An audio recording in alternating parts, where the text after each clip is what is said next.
Hello guys, welcome back to our channel. இன்றைக்கி நம்ம review பண்ண வர வண்டி என்னன்னு பார்த்தீங்கன்னா டிவிஎஸோட ரைடர் 125 தான். இந்த வண்டியோட ஃபீச்சர்ஸ் அண்ட் ஸ்பெசிஃபிகேஷன்ஸ் அண்ட் இதோட மைலேஜ் என்ன, அப்புறம் இந்த வண்டியோட ப்ரைஸ் என்ன வருது, ஆன் ரோட் ப்ரைஸ் என்ன வருது அப்படின்றதெல்லாம் நம்ம இந்த வீடியோவில் பார்க்க போகிறோம். ஸோ மறக்காமல் இந்த சேனலை சப்ஸ்கிரைப் பண்ணிக்கோங்க. சரி, வாங்க வீடியோக்குள்ளே போகலாம்.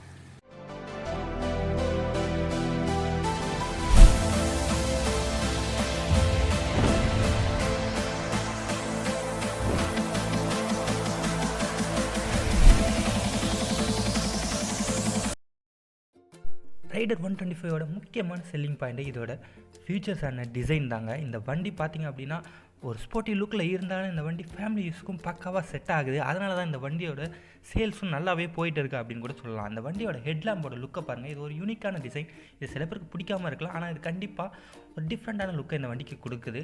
இந்த வண்டியில் சி டைப்பில் எல்இடி ஸ்ட்ரிப்ஸை வந்து இதில் இன்க்ளூட் பண்ணியிருக்காங்க. இது வந்து ஒரு ஃபேஸ் மாதிரியான லுக்கை வந்து இந்த வண்டிக்கு கொடுக்குது. இந்த வண்டியோட ஃப்ரண்ட்டில் 240mm டிஸ்க் கொடுத்துருக்காங்க. இல்லைன்னா நம்ம ட்ரம் பிரேக் வேரியண்ட்டுக்கு போனோம் அப்படின்னா 130mm கொடுத்துருக்காங்க. இந்த வண்டியோட வீல் பார்த்திங்க அப்படின்னா 17 இன்ச்சுக்கான அலாய் வீல்ஸ் கொடுத்துருக்காங்க. டியூப்லெஸ் டயர் தான் வருது. ஃப்ரண்ட்டை பொறுத்த வரைக்கும் டெலஸ்கோபிக் சஸ்பென்ஷன் தான் இந்த வண்டியிலையும் கொடுத்துருக்காங்க. இதுவே அப்ஸ் அண்ட் டவுன் சஸ்பென்ஷன் கொடுத்துருந்தா இன்னுமே இந்த வண்டிக்கு சூப்பராகவே இருந்திருக்கும். இருந்தாலும் இந்த வண்டிக்கு இதுவே ஓகே தான். அடுத்து இந்த வண்டியோட டேங்க் பார்க்கலாம். இந்த வண்டியோட டேங்க்கோட கெப்பாசிட்டி அப்படின்னு எடுத்துக்கிட்டோன்னா 10 லிட்டர்ஸ் கொடுத்துருக்காங்க. இந்த வண்டியோட ஃபியூல் டேங்க் வந்து ஒரு மஸ்குலரான டிசைனில் கொடுத்துருக்காங்க. வித் பிளாக் தீமில் இருக்குது. அந்த பிளாக் தீமுக்கு மேலே நமக்கு டிவிஎஸோட லோகோவை ப்ளேஸ் பண்ணியிருக்காங்க. அப்படியே கொஞ்சம் கீழே வந்தீங்க அப்படின்னா என்ஜின்கான அண்டர் கார்ட் ரெட் கலரில் பிளாஸ்டிக்கில் கொடுத்துருக்காங்க. இதோட டிசைன் பார்த்திங்க அப்படின்னா இதுவும் ஒரு ஸ்போர்ட்டியான லுக்கில் தான் கொடுத்துருக்காங்க. பட் நீங்கள் இதை சேர் சகதியில் ஓட்டிங்கன்னா கண்டிப்பாக அதையும் இது கேரி பண்ணி உங்களோட எடுத்து வந்துடும். இந்த வண்டியோட என்ஜின் பார்த்திங்க அப்படின்னா 125cc 3 valve oil cooled engine வந்து இந்த வண்டிக்கு கொடுத்துருக்காங்க. இது மேலே டிவிஎஸ் லோகோவும் ப்ளேஸ் பண்ணியிருக்காங்க.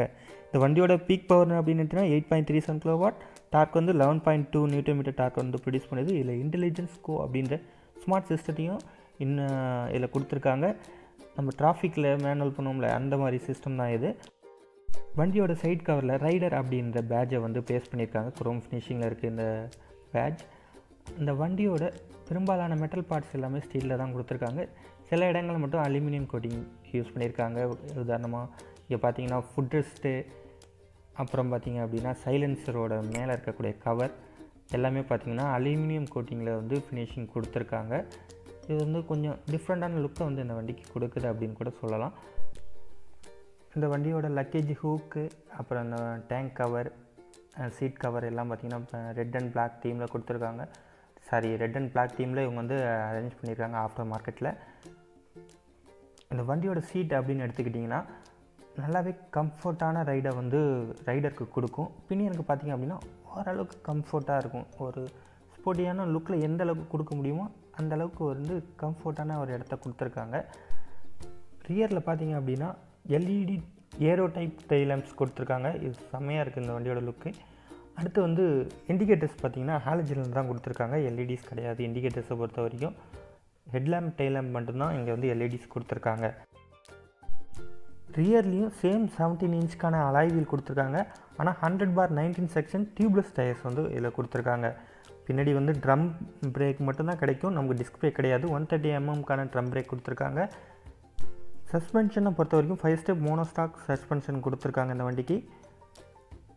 கிராப் ரெயிலும் பார்த்திங்க அப்படின்னா ஒரு கம்ப்யூட்டர் பைக்கு கொடுக்குற மாதிரி கொடுத்துருக்காங்க. ஸோ நம்ம லேடிஸ் அண்ட் ஃபேமிலி யூஸ் பண்ணும்போது இந்த கிராப் ரெயில் ரொம்ப யூஸ்ஃபுல்லாக இருக்கும். அடுத்து இந்த வண்டியோட சீட்டிங் குஷன் பார்த்திங்க அப்படின்னா ரொம்பவே நல்லா இருக்குது அப்படின்னு தான் சொல்லணும்.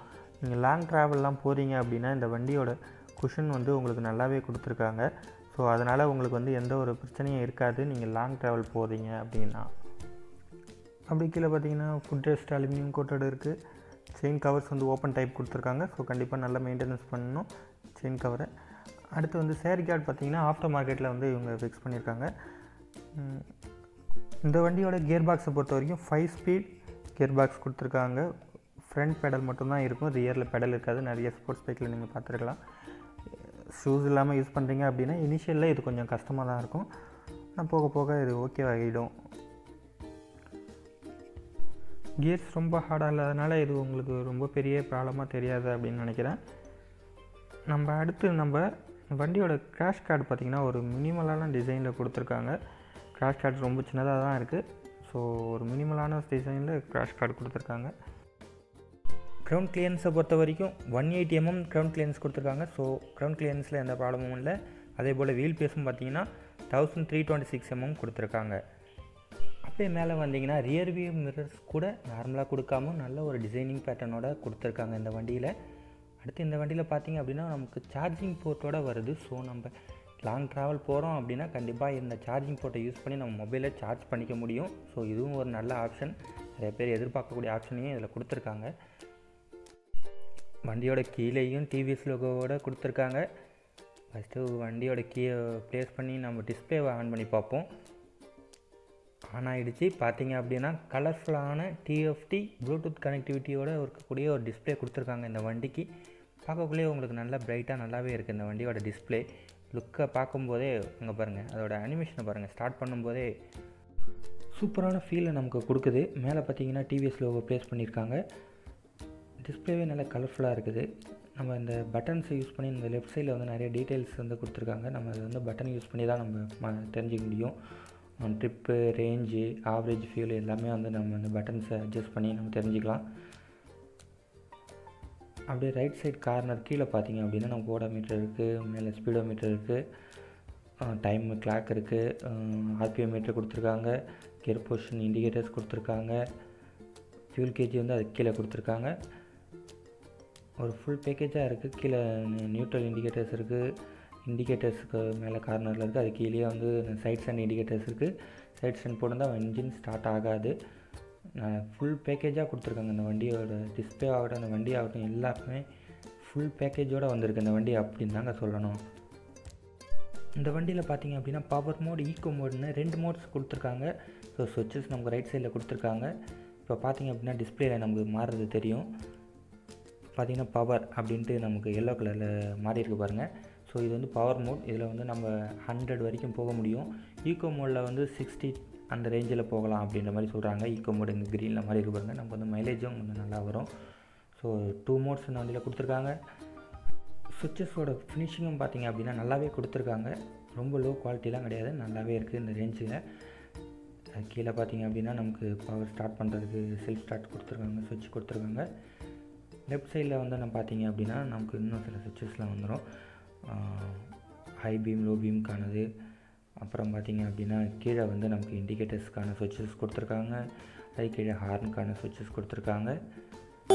ஹார்னோட சவுண்ட் கேட்குதுங்க, கொஞ்சம் லோவாக கேட்குது. என்னன்னு தெரியல, பேட்டரி ப்ராப்ளமானு தெரில. இதோட லிவர்ஸ் பாருங்கள், நமக்கு குரோம் ஃபினிஷில் கொடுத்துருக்காங்க. ரொம்ப ப்ரீமியமாக இருக்கிற மாதிரி இருக்குது லிவர்ஸ்லாம். ரொம்ப ஹார்டாகவும் இல்லை. 2 சைட்லையுமே பார்த்திங்க அப்படின்னா நமக்கு வந்து குரோம் ஃபினிஷில் தான் கொடுத்துருக்காங்க லிவர்ஸ்லாம்.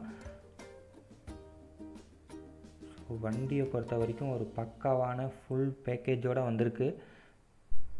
மைலேஜ் ஆஸ்பெக்ட்லேயும் இது வந்து 50 to 60 வரைக்கும் தர்றதுனால இது மைலேஜ்லேயும் நல்லாவே இதில் இம்ப்ரூவ் பண்ணியிருக்காங்க. அடுத்து இந்த வண்டியோட ஆன் ரோட் ப்ரைஸ் பார்த்திங்க அப்படின்னா 1,15,000 வருது. ஸோ உங்களுக்கு இந்த வண்டி பிடிச்சிருந்தது அப்படின்னா கண்டிப்பாக இந்த வண்டி வாங்கலாம். ஆனால் இதில் முக்கியமான ட்ராபேக் என்னென்னா இதுக்கு கிக் ஸ்டார்டர் கிடையாது, செல்ஃப் ஸ்டார்ட் மட்டும்தான். நீங்கள் பேட்டரி டவுன் ஆகிடுச்சு அப்படின்னா கண்டிப்பாக நீங்கள் வண்டி கிக் ஸ்டார்டர் யூஸ் பண்ணி ஸ்டார்ட் பண்ண முடியாது. வண்டியோட ஃபெண்டர்ஸ் பார்த்திங்க அப்படின்னா பிளாஸ்டிக்கில் தான் கொடுத்துருக்காங்க, ஸ்டீல் கிடையாது. ஃப்ரண்ட்டில் வந்து ரெட் கலர் பெயிண்டட், பின்னாடி வந்து பிளாக் கலரில் மேட் ஃபினிஷில் கொடுத்துருக்காங்க. அதே போல் நமக்கு வந்து இப்போ பாஸ் சுவிட்ச் வந்து முன்னாடி கொடுத்துருக்காங்க. இதை நான் காட்ட மறந்துட்டேன். பாஸ் சுவிட்ச் வந்து தனியாக கொடுத்துருக்கனால சின்னதாக ஒரு மைனர் மிஸ்டேக்கும் இருக்குது. என்னென்னா நம்ம S125 பாஸ் சுவிட்ச் வந்து ஹை பீம், லோ பீமோட ஒன்றா கொடுத்துருப்பாங்க. இது தனியாக இருக்கிறதுனால நம்ம ஹை பீமில் லைட் இருக்குது அப்படின்னா நம்ம பாஸ் சுவிட்ச் இருக்குதுன்னு நினச்சி நம்ம பாட்டுக்கு ப்ரெஸ் பண்ணிவிட்டு போவோம். கண்டிப்பாக அது பாஸ் சுவிட்ச் ஒர்க் ஆகாது. ஸோ இது ஒரு சின்ன மைனஸ் இதில் இருக்குது, நான் நோட் பண்ணது. அடுத்த ப்ராப்ளம்னு பார்த்தீங்கன்னா இங்கே பார்த்தீங்களா இதில் எவ்வளோ வைப்ரேஷன் வருது. வண்டி வந்து நார்மலாக நியூட்ரலில் தாங்க இருக்குது, நம்ம எந்த ஆக்சிலேட்டரும் கொடுக்கவே இல்லை. இந்த நேரத்துலேயே பார்த்திங்க அப்படின்னா நமக்கு வந்து எவ்வளோ வைப்ரேஷன் ஃபீல் ஆகுதுன்னு பாருங்கள். இது எல்லா வண்டியிலையும் இருக்கா இல்லையான்னு தெரியல. இது நீங்கள் வண்டி வச்சுருந்தீங்க அப்படின்னா உங்களுக்கு இந்த பிரச்சனை இருக்கான்னு சொல்லுங்கள். இந்த வண்டியில் வந்து இந்த ப்ராப்ளம் இருக்குது. வைப்ரேஷன் நல்லாவே தெரியுது, நீங்கள் பார்த்துருப்பீங்க. ரியர் சீட்டில் வந்து நமக்கு சின்னதாக ஸ்டோரேஜ் கொடுத்துருக்காங்க. நம்ம பின்னாடி கீயை ப்ரெஸ் பண்ணி நம்ம வந்து ரியர் சீட்டை கைட்டு எடுத்துக்கலாம். இது கீழே சின்னதாக பார்த்திங்க அப்படின்னா ஒரு மொபைல் வைக்கிற அளவுக்கு ஒரு ஃபேஸ் இருக்குது. இதில் வந்து நம்மளோட டாக்குமெண்ட்ஸ் அப்புறம் அந்த கிட்லாம் இதில் இருக்குது. டூல் பாக்ஸ் எல்லாமே இதில் இருக்குது. ஸோ நம்ம ஒரு சின்னதான ஒரு ஏரியா கொடுத்துருக்காங்க, செக்யூரான ஏரியா. ஸோ இது ஒரு நல்ல விஷயம். நம்ம ஏதாவது சின்ன சின்ன திங்ஸ் ஏதாவது வைக்கணும், கேரி பண்ணணும்னா இதில் நம்ம வச்சுக்கலாம். வண்டியோட ஹைட்டு பார்த்தீங்க அப்படின்னா எப்படியும் 5.8 அது மாதிரி இருக்கவங்களுக்கு கூட கம்ஃபர்டபுளாக இருக்கும். வண்டியோட ரைடிங் பொசிஷனும் ரொம்ப நல்லாவே இருக்குது. ஒரு ஸ்போர்ட்ஸ் மோடில் இருக்க மாதிரி இருக்குது. வண்டி வந்து ஒரு பட்ஜெட்டாக இருந்தாலும் வண்டி வந்து ஓட்டுறதுக்கு வந்து ஒரு ஸ்போர்ட்ஸ் பைக் மாதிரி இருக்குது. வண்டியோட ரைடிங் பொசிஷனும் நல்லாயிருக்கு.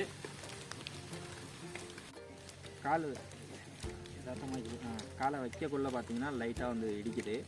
கொஞ்சம் ஹைட்டாக இருந்தாங்க அப்படின்னா கண்டிப்பாக வந்து காலை வந்து டக்குன்னு எடுக்கக்குள்ளே வலிக்கும். அதே போல் ட்ரிபிள்ஸ் போகிறீங்க அப்படின்னா முன்னாடி வைக்கக்குள்ளே கொஞ்சம் இதாக இருக்கும். மற்ற நேரத்தில் நீங்கள் நவுந்து உட்காந்துக்கலாம். பின்னாடி நவுந்து உட்காந்துட்டு வைக்கும்போது நமக்கு எந்த ப்ராப்ளமும் இல்லை. அதே மாதிரி ஹைட்டு கம்மியாக இருக்கீங்க அப்படின்னாலும் இது வந்து கண்டிப்பாக இடிக்காது.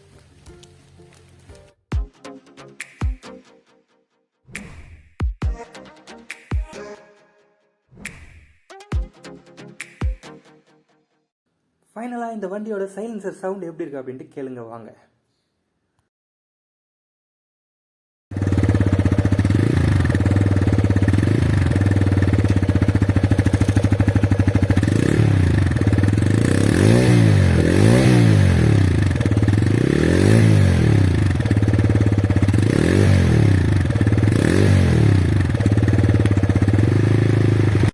இந்த வீடியோ உங்களுக்கு பிடிச்சிருந்தது அப்படின்னா மறக்காம லைக் அண்ட் சப்ஸ்கிரைப் பண்ணுங்க. See you then next another video.